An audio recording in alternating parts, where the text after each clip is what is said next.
A Toni Aira. ¿Qué tal, Toni? Buen día. ¿Qué tal, Mar? Buen día. ¿Qué tal, Mar? Buen día. A ver, te pido también ese titular. ¿Cómo lo ves?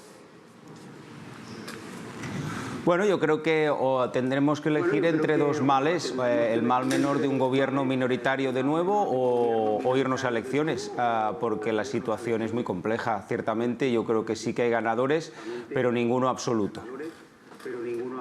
Toni, yo te quería preguntar, claro, recordemos que aquí hemos llegado porque había un gobierno en minoría, con 33 escaños, que no supo sumar, por ejemplo, para unos presupuestos. ¿Es viable un gobierno en minoría con los 42 del PSC, pongamos los 6, 48 de los comunes si entran en el gobierno?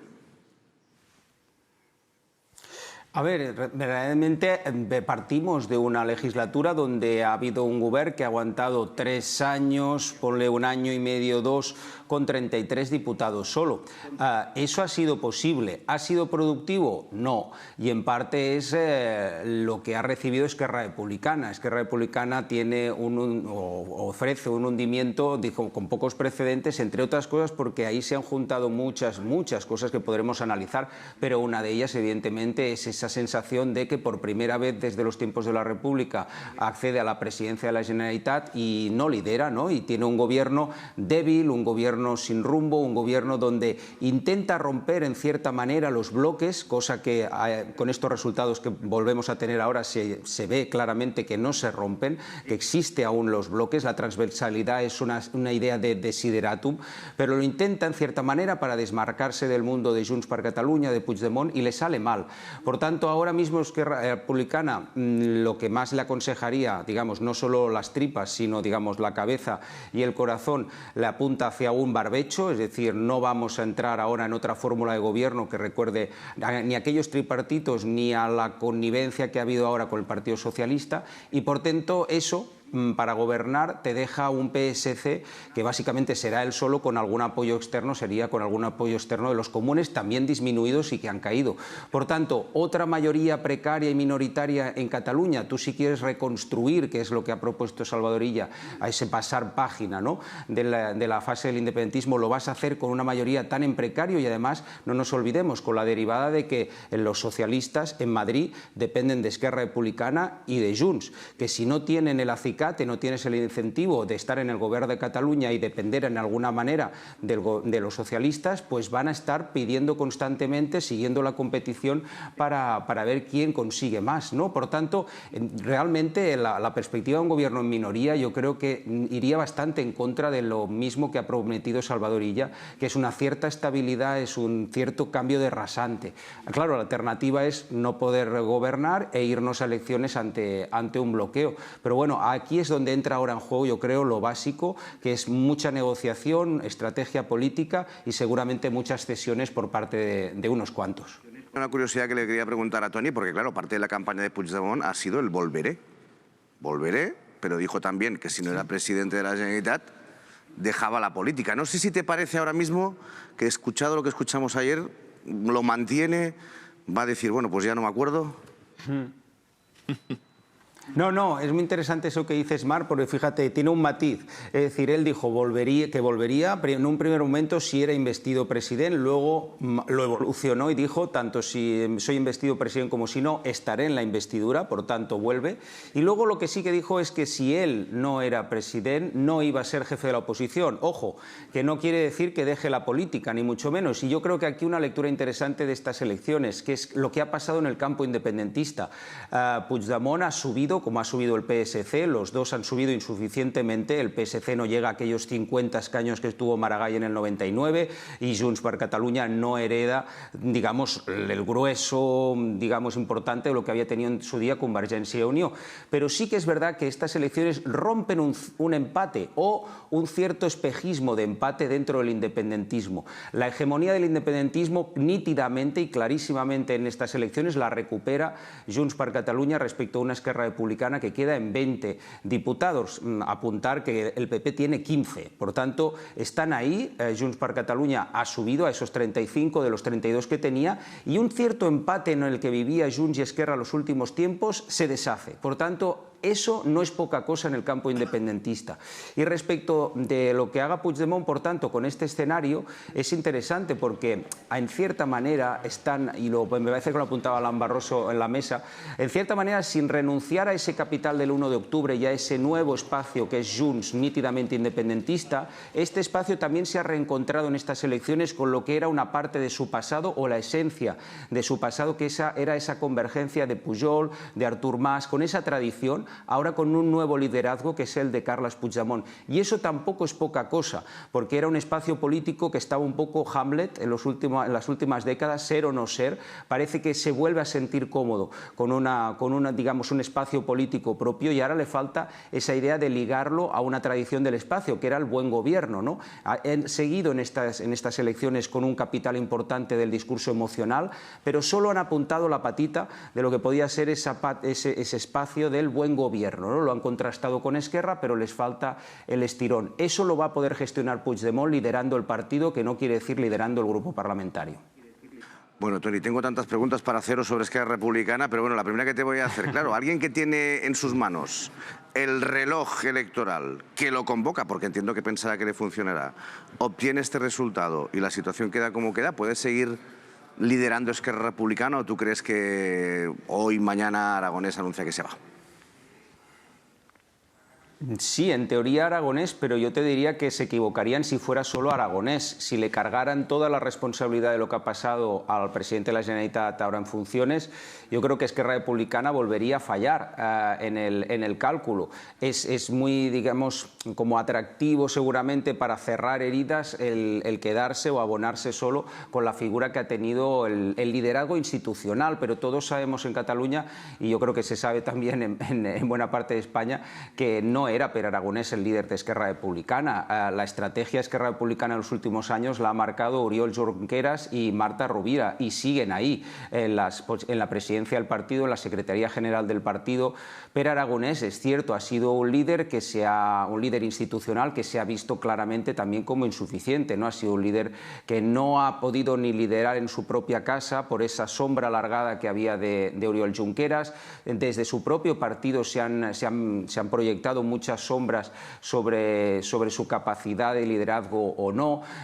Y bueno, la verdad es que sí que desde el primer momento, para una parte del independentismo, malbarató, o fue uno de los responsables, no el único, pero uno de los responsables de malbaratar aquello que se dijo, que ellos mismos vendieron como la mayoría del 52% del independentismo. Rápidamente la CUP se descolgó, Junts per Catalunya abandonó el gobierno, sí que es verdad que ha acompañado a la puerta casi con entusiasmo por Esquerra Republicana, y eso ha pasado factura. Esquerra tenía la presidencia por primera vez desde los tiempos de la República y eso no lo ha sabido poner en valor. No ha sabido vender una gestión, pero de hecho seguramente es difícil de vender algo que no estaba ahí, ¿no? Y han tenido muchos hándicaps de gestión, y a eso se le ha añadido una política de pactos que o no se ha entendido o no se ha compartido por una parte de su electorado, o las dos cosas, ¿no? Por tanto, ahora Esquerra Republicana queda en una situación en la que se tiene que reinventar, tiene que hacer un reset clarísimamente, pero ¿cómo lo hace?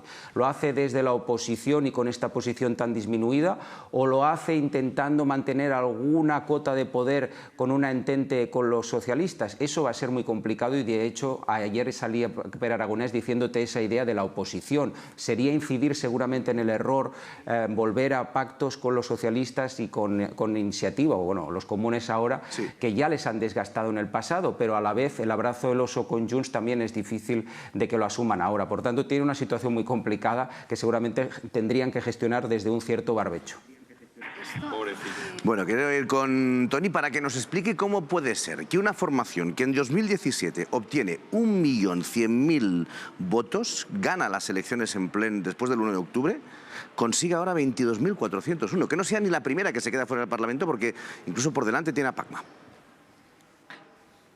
Sí, es muy interesante porque Albert Rivera dijo en 2017 que ellos habían nacido para unas elecciones como aquellas, y es así. Es decir, Ciudadanos nació en 2006 en Cataluña después de los primeros tripartitos, y es verdad que nació en contra de lo que era un proceso del PSC de acercarse al catalanismo clásico a través de Esquerra Republicana, de Iniciativa. Bueno, de ahí siguió una progresión, y esa progresión llegó a su cenit en el momento en el que en Cataluña se dio una circunstancia excepcional en unas elecciones autonómicas, aquello que se dice en ciencia política elecciones de segundo rango a nivel europeo, que son esas elecciones autonómicas, regionales, en los lands, etcétera, que no acostumbran a superar los 60, 70 como mucho de movilización. En Cataluña en 2017 votó un 80% de la población. Aquello no eran unas elecciones autonómicas al uso, fueron otra cosa, y eso se dejó notar en el voto a Ciudadanos. Pero a Ciudadanos le ha pasado en Cataluña lo que le pasó también en España. Al no verse o identificarse por el electorado como una formación útil para lo que se le da una confianza en un momento determinado, para la gobernabilidad en España, independientemente de los partidos nacionalistas periféricos, y luego aquí en Cataluña en 2017 ni presentándose a la investidura, pues tiene una debacle. Y también fijaros esa idea interesante, que es que el PP ahora tiene, sí, un muy buen resultado, 15 diputados, pero tuvo en 1995 17 y en 2010 18. La derecha española en Cataluña se había movido sobre esos 20 diputados clásicamente. Ahora ha habido una movilización extra, y yo creo que eso también es interesante de ver. Los años del procés han alimentado por una parte y durante un tiempo el independentismo, pero también su contrario, ¿no?, su reverso, y eso ahora lo ha capitalizado el PP y Vox, y Ciudadanos se ha deshecho como un azucarillo, repartiendo votos también en una parte hacia el PSC, al Partido Socialista, de la que venía una parte de su votante, pero sobre todo por el estilo que ha tenido Ciudadanos en el Parlamento, hacia Vox y una parte al PP. Y hablando de estos partidos más pequeños, ¿no?, que quedan ahora en el Parlamento, la CUP, los Comunes, Alianza Catalana, ahora hablaremos de Alianza Catalana, pero yo le quería hacer una pregunta a Toni, porque la CUP y los Comunes han capitalizado el rechazo al Hard Rock, el famoso megacasino, ¿no?, que se quiere construir en Tarragona y que en principio provocó la situación en la que estamos, más o menos, resumiendo todo mucho. Y si miramos los resultados de ambas formaciones en Tarragona, precisamente bien no les ha ido. No, al contrario, es decir, han perdido la representación a cada uno un escaño, y eso quizás te indica que en Tarragona quizás sí era bastante generalizado que el territorio quería el proyecto del Hard Rock. Ya teníamos pistas, porque a favor de este proyecto, que ya tanto PSC como Junts te dijeron que no es un proyecto replicable a todos los puntos de Cataluña, ni tiene que ser el modelo de turismo en Cataluña, pero que era un proyecto que tenía sentido para ese área del país, te lo habían apoyado universidades, sindicatos, patronales, sectores varios, no solo de los servicios, etcétera. Por tanto, sí que esa posición, digamos, numantina en contra de un proyecto, pues que yo creo que se llegó a caricaturizar por parte especialmente de CUP y Comunes, ha sido castigado. Y en cierta manera de los Comunes también ha sido castigada una cierta incoherencia, porque recordemos que hacen caer la legislatura, hacen caer los presupuestos, y eso lleva a la caída de la legislatura con la excusa de este Hard Rock, cuando estaba en los mismos términos en los presupuestos del año pasado y le dio apoyo los Comunes. Por tanto, una circunstancia extraña, y cuando cosas extrañas se intentan explicar en política a veces tienen este tipo de resultado. Y luego está ahí también, para esta perspectiva de los Comunes, el papel de Pedro Sánchez, que lo hemos apuntado telegráficamente, pero es así. Pedro Sánchez en un momento determinado irrumpe en el inicio de campaña, marcando, no digo toda la campaña, pero sí movilizando una parte del electorado socialista, e importante, una parte del electorado que tenía colindante los socialistas con Esquerra Republicana y con los Comunes, sí, que pues parece que se han decantado claramente por el PSC. Toni, gracias, buen día. A vosotros, buen día.